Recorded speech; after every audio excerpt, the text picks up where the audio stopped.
Penguin Random House Audio presents Favorite Daughter by Morgan Dick. Read for you by Susanna Fournier and Heather Kosik. For Cameron, Levi, and Beckett. Mickey. Mickey learned of her father's death from the obituary. She wasn't listed among his loved ones, which didn't surprise her. It didn't offend her either. Wildly indifferent, she slapped the newspaper into a pile on her desk and shoved it aside and resolved to never think about the obituary or her father ever again. She swiveled for a better view of the lone kindergartner squatting on the classroom carpet. "That's a cool airplane." Ian did not look up from his Lego. "It's a starfighter." "Oh, my mistake." In the 45 minutes since school ended, Mickey had scoured the floor for every scrap of tissue paper, stub of crayon, and crust of Play-Doh. She'd scrubbed the tables clean of white glue and applesauce. She'd tucked away the cars, the trains, the glassy-eyed babies, the pink stethoscopes. All that remained was the Lego. And Ian. Mickey let her gaze drift toward the bathroom for half a second. It had been hours. "Does it go fast, your starfighter?" Ian muttered under his breath and kicked off his shoes for no apparent reason, pouting in that despondent way of his, as if everything in the whole world insulted him. Mickey suppressed a smile.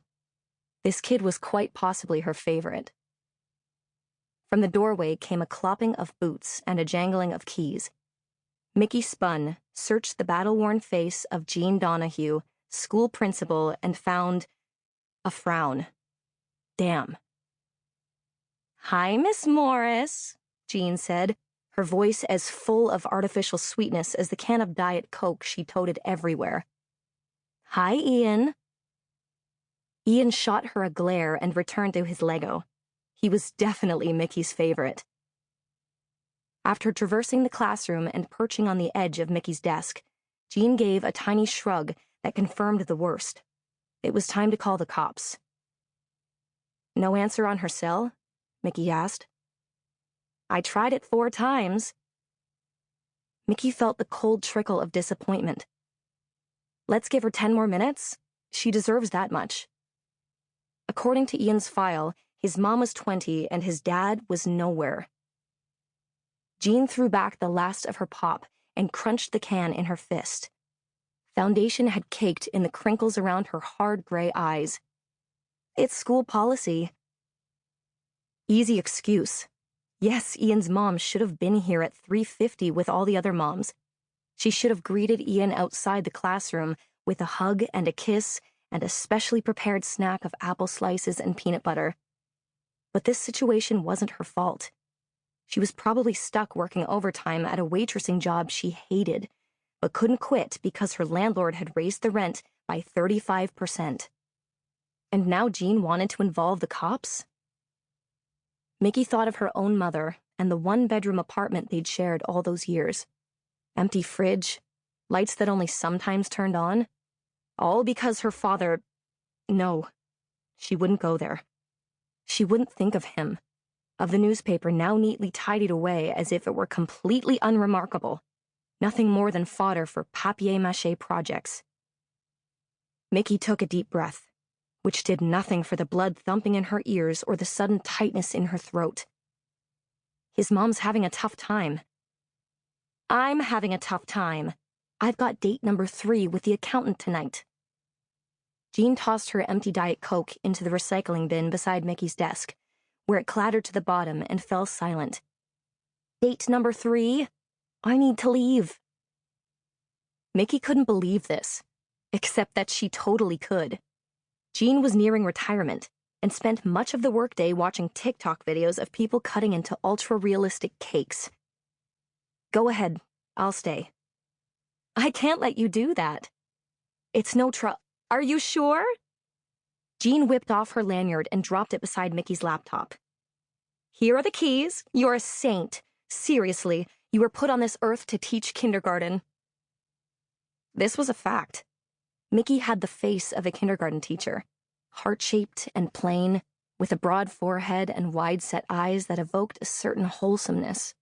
She had a cheery singing voice. She had a toothy smile.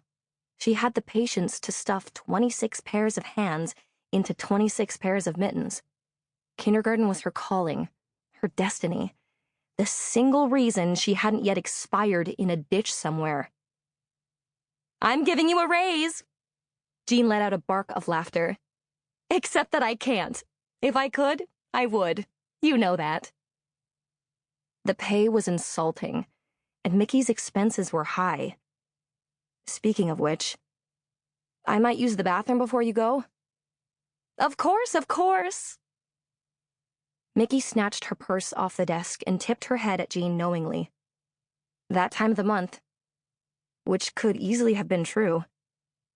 Jean raised a 3-finger salute. Mickey ran a few steps, walked a few steps, ran, walked, snaked her way between rhomboid tables and little yellow chairs, pushed her way through the bathroom door, plopped down on the child-sized toilet and dug around in her purse. Wallet, sunglasses, pack of antiseptic wipes, extra Band-Aids, the Hillary Clinton biography she'd taken from a little free library 8 months ago and never opened. Mickey scrunched the faux leather in her fists. Why did they make bags this big? Why? She'd filled it with crap out of obligation. Now the non-crap things, the things she wanted, the things she needed, were impossible to find. Hillary Clinton hit the floor. Chargers and earbuds spilled over Mickey's knees. Bile stung her throat. Where was it? Maybe in her desk? She couldn't have left it at home. Then her fingertips brushed cool plastic, and the cosmos realigned. Every scattered moon and star sliding back into place. Here, finally, was the cheap water bottle she'd filled before leaving her apartment that morning. She yarded off the lid, raised the vodka to her lips, and glugged.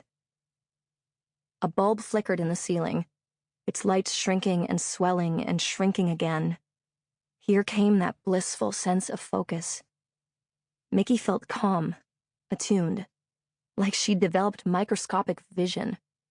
Wasn't there a poem about that? Something about holding eternity in a grain of sand and infinity in an hour? Or was it the other way around? She made a mental note to Google it later. After another gulp or two, Mickey put the bottle away and stood without even trying to pee. Kindergarten teachers never peed.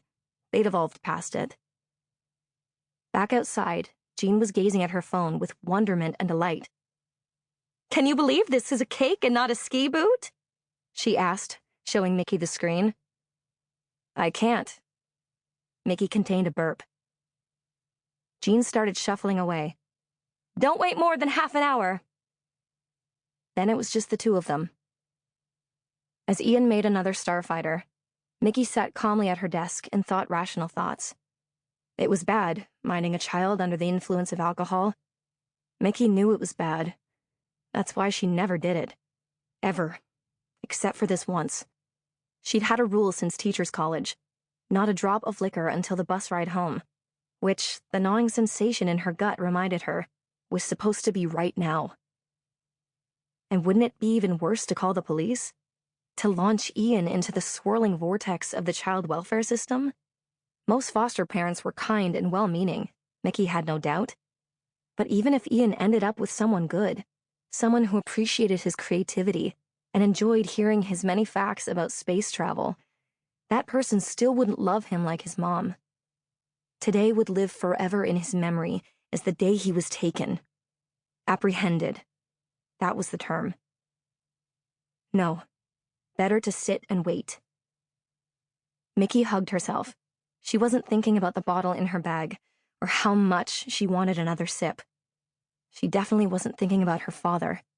Not his belly laugh, not his Tigger impression, not those summer Sundays where they'd ambled down to the river and sprinkled pieces of bread for the ducks.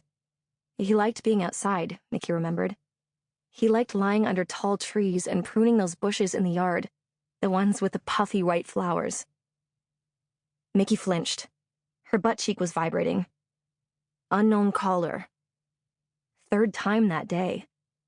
She put the phone back in her jeans, put her hands back in her armpits, and Sample complete. Ready to continue?